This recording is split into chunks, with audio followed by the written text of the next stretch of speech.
أعوذ بالله من الشيطان الرجيم بسم الله الرحمن الرحيم ألم تر كيف فعل ربك بأصحاب الفيل ألم يجعل كيدهم في تضليل وأرسل عليهم طيرا أبابيل ترميهم بحجارة من سجيل فجعلهم كعصف مأكول صدق اللہ العلی العظیم۔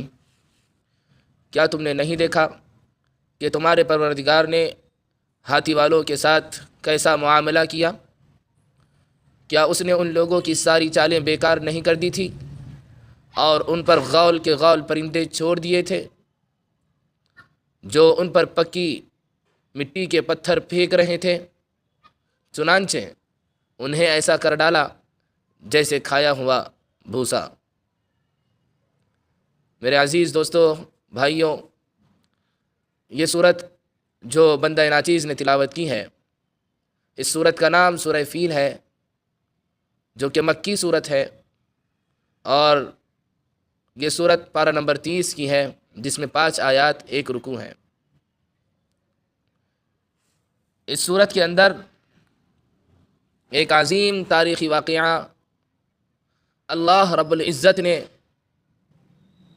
ذکر فرمایا ہے، جو باجماع امت اللہ تبارک و تعالی کی قدرت کاملہ بالغہ کا ایک واضح نمونہ تھا، اور اللہ رب العالمین نے اس واقعے کو اپنے پیغمبر محمد مصطفیٰ احمد مجتبیٰ جناب محمد رسول اللہ صلی اللہ علیہ وسلم کے مقام نبوت کے لیے ایک دلیل اور بشارت کے طور پر ظاہر کیا، جس کو شریعت کی اصطلاح میں ارہاص کہا جاتا ہے۔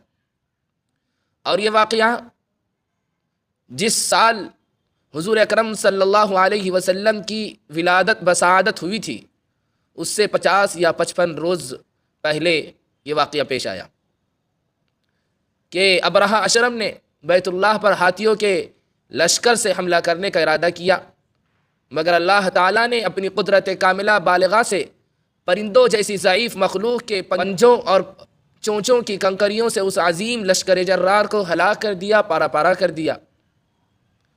اور یہ آپ صلی اللہ علیہ وسلم کی نبوت کی تصدیق کے لیے قدرت خداوندی نے بطور دلیل وہ نمونہ پیش کیا، جس کو ارہاص کہا جاتا ہے۔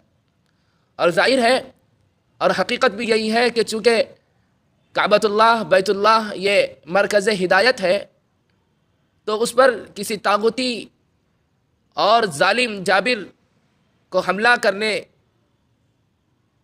کی کیسے جرأت ہو سکتی ہے؟ اور جو جرأت کرے گا، اللہ رب العزت کی الہی قدرت نے گوارا بھی نہیں کیا، اور اس قصے سے یہ ظاہر کر دیا، اس قصے سے، کہ خدا کے دین اور مرکز ہدایت کو دنیا کی بڑی سے بڑی طاقت بھی نقصان نہیں پہنچا سکتی، بلکہ وہ خود ہی پارا پارا کر دی جائے گی۔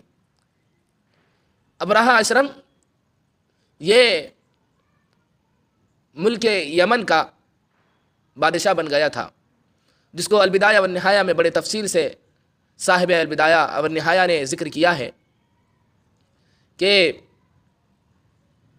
ذو نواس نامی ایک بادشاہ جو کہ یہودی ہو چکا تھا، اور اس نے اپنی رعایا پر بہت زیادہ ظلم کیا اور دین بدلنے پر بہت سے لوگوں کو زبردستی کی۔ تعصب کی وجہ سے نجران کے عیسائیوں کو، جو اس وقت صحیح عیسوی مذہب کے متبع تھے، ان پر ظلم و ستم کیا، حتیٰ کہ خندقیں کھدوا کر اس میں آگ جلائی اور اس کے اندر انسانوں کو یعنی عیسائیوں کو ڈھکیلتا۔ اگر وہ یہ بات کہتے کہ نہیں ہم عیسائی مذہب ہی پر ہے، تو ان کو آگ میں ڈال دیا جاتا، جس کا ذکر اللہ تبارک و تعالیٰ نے سورہ بروج میں ذکر فرمایا ہے۔ قتل اصحاب الخدود النار ذات الوقود، یہ اسی طرف اشارہ ہے۔ اس ظالم بادشاہ نے انجیل بھی جلا دی تھی، تو کچھ لوگ جلی ہوئی انجیل لے کر اس وقت کے شاہ روم قیصر کے پاس پہنچے اور ان سے مدد طلب کی۔ شاہ قیصر نے حبشہ کے بادشاہ نجاشی کو، جو اس کا تابع تھا، ان لوگوں کی مدد کے لیے لکھا۔ نجاشی نے ابرہہ کو ایک لشکر دے کر روانہ کیا۔ قصہ مختصر یہ ہے کہ ابرہہ لشکر لے کر جب روانہ ہوا اور اس نے ذو نواس کی سلطنت کو اور اس کی طاقت کو تباہ کر دیا. اس نے یمن کی یہ سلطنت جو ذو نواز کی تھی اس کو فتح کر دیا اور اس کو ختم کر دیا، اور خود اس سے موقع پا کر فائدہ اٹھا کر وہاں پر اس کا بادشاہ بن گیا، یعنی یمن کا بادشاہ بن گیا. یہ ابرہہ نہایت ہی عیاش شہوت پرست تھا.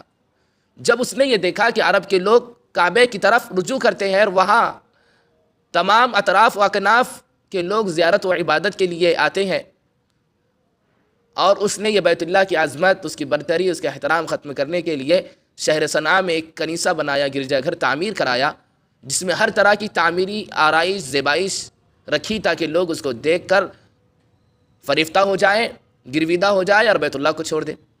اور حضرت ابراہیم اور اسماعیل علیہ السلام کے وقت سے جو بیت اللہ کو لوگ حج کرنے کے لیے جاتے اور جو دستور چلا آ رہا تھا اس کو ختم کر دے، اور اس کے بجائے جو صنعاء کو کعبہ سمجھے اور اس کو حج کرے. اور حکم جاری کر دیا کہ جو کوئی شخص جو ہے مکہ نہ جائے بلکہ شہر صنعاء یعنی یہاں پر آئے اور اس کو کعبہ مانے اور اس کو جو 7 چکر کرے، اس کا حج کرے. اور ظاہر ہے کہ اللہ رب العزت نے لوگوں کے دلوں میں بیت اللہ کی محبوبیت و مقبولیت نہایت ہی بھر دی تھی. تو اس مصنوعی بیت اللہ کو جو اس نے ابرہہ نے بنوایا تھا، اس کے اندر کہاں آ سکتی تھی وہ محبت جو لوگوں کے اندر راسخ اور پیوست تھی. اس نے یہ اعلان جاری کیا، حکم جاری کیا، لوگوں پر کوئی اثر نہ پڑا، اور دستور کے مطابق لوگ اہل عرب وہ یمن مکہ مکرمہ روانہ ہوئے. اہل مکہ کو ظاہر ہے کہ اس پر غیر و غضب اور جو تو ناراضگی تھی، ناگواری ہونی چاہیے ہی تھی. تو اس جذبے سے کسی جاروب کش نے، یا بقول بعض مؤرخین کے کہ بیت اللہ کی محبت میں معمور ہو کر کسی شخص نے رات کے وقت میں وہاں پر جا کر جو ہے پائخانہ کر دیا اور اس کی جگہ جگہ جو ہے تو اس کو آلودہ کر دیا. پھر معاً اس کے چند روز بعد اس میں ایک آگ لگ گئی، یا بقول بعض مؤرخین یا آگ بھی مکہ کے لوگوں نے ہی لگا دی. تو ابرہہ جو بادشاہ غصہ ہوا، سرتاپا مقہور الغضب ہو گیا، اور اس نے غصے میں آ کر ایک لشکر جرات تیار کیا جو بڑے طاقتور ہاتھیوں پر بھی مشتمل تھا. اور یہ ہاتھیوں کا لشکر مکہ کی طرف روانہ ہوا تاکہ کعبۃ اللہ کو ڈھا دیا جائے، منہدم کر دیا جائے، گرا دیا جائے. اور راستے میں جو بھی قبیلہ عرب کا پڑتا اور اس کے جو تو وہ دفاع کرتے وہ قبیلے، تو وہ ان کو نیست و نابود کر دیتا، تہتیق کر دیتا، ان کو ملیا میٹ کر دیتا اور مکہ کی طرف رواں دواں ہو جاتا.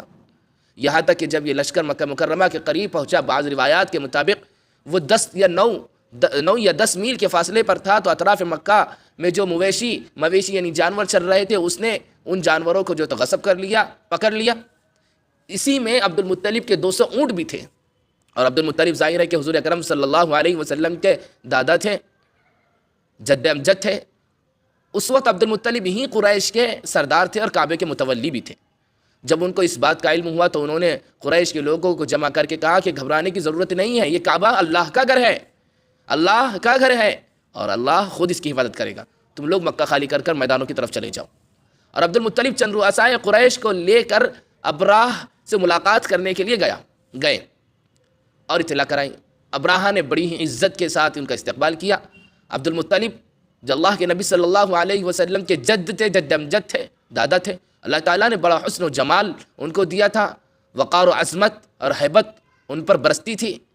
اللہ نے ان کو ایسی وجاہت اور دبدبہ اور جلال عطا فرمایا تھا کہ دیکھنے والا ہی مرعوب ہو جاتا تھا. اور کیوں نہ ہوتا جبکہ اللہ تعالیٰ نے آپ کی صلب میں وہ نبی ذی شان و ذی وقار اللہ تعالیٰ پیدا کرنے والا تھا، جس کو اللہ رب العزت نے یہ وصف دیا تھا، عطا فرمایا تھا کہ اعطیت الرعب بمسیرۃ شہر، کہ اللہ تعالیٰ نے اللہ کے نبی صلی اللہ علیہ وسلم کا وصف تھا کہ اللہ کے نبی نے فرمایا مجھے 1 ماہ کی مسافت سے رعب عطا کیا گیا کہ میں دشمن سے اس قدر فاصلے پر ہوں گا تو اس کے باوجود اس کے دل پر رعب طاری ہو جائے گا اور وہ محیب زدہ ہو جائے گا. تو ابراہ نے اس قدر مرعوب ہوا اور اس کے بعد اس پر رعب طاری ہوا تو اس نے یہ گوارہ نہ کیا کہ تخت پر بٹھائے، لہٰذا وہ خود جو ہے تخت سے نیچے اتر کر نیچے بیٹھ گیا اور باتیں کرنے لگے. دوران گفتگو عبد المطلب نے اپنے اونٹوں کا ذکر کیا اور ان کو چھوڑنے کا مطالبہ کیا. ابراہ نے سخت تعجب کیا اور تعجب کے ساتھ فرمایا بڑی عجیب بات ہے کہ تم نے اپنے اونٹوں کو چھوڑ دینے کا ذکر کیا، اور خانہ کعبہ کا جو تمہارا اور تمہارے آبا و اجداد کا کعبہ ہے، دین و مذہب ہے، اس کے بارے میں تم نے کوئی حرف نہیں کہا، حالانکہ یہ بہت بڑا مسئلہ ہے، اہم مسئلہ ہے، اور تم کو اس کی فکر نہیں. اس کی فکر ہونی چاہیے تھی کہ میں تمہارا کعبے کو توڑنے کے لیے آ رہا ہوں. عبد المطلب نے کہا کہ انا رب الابل، میں جو ہے اونٹوں کا رب ہوں، اونٹوں کا رب ہوں، وللبیت رب سیمنعہ، اس کا رب اللہ ہے اور وہ خود جو تو نپٹ لے گا. وہ اس کی حفاظت کر لے گا۔ ابرہہ نے سکوت کے بعد عبد المطلب کے اونٹ واپس کر دیے اور واپس کر دینے کا حکم دیا۔ یہ تمام اونٹ لے کر آئے اور خانہ کعبہ کی نظر کر دی عبد المطلب نے۔ بیت اللہ کے دروازے پر آ کر خوب عبد المطلب نے گڑ گڑایا اور دعا مانگنے لگے، اے اللہ یہ تیرا تو گھر ہے اور تو ہی اس کی حفاظت فرما۔ یہ دشمن ہاتھیوں کا لشکر لے کر تیرے سامنے ہیں، تیرے مقابلے میں اتر آئے ہیں اور تیرے ہم کو برباد کرنے کا قصد لے کر آئے ہیں، اور اپنی جہالت سے انہوں نے تیری عظمت و جلال کو نہیں سمجھا۔ عبد المطلب دعا سے فارغ ہوئے اور فارغ ہونے کے بعد جو ہے وہاں سے چل دیے،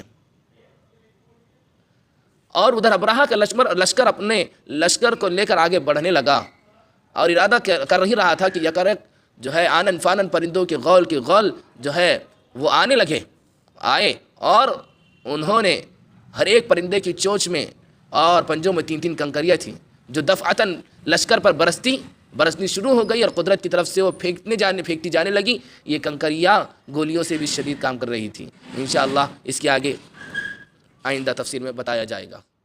سبحان اللہ و بحمدہ۔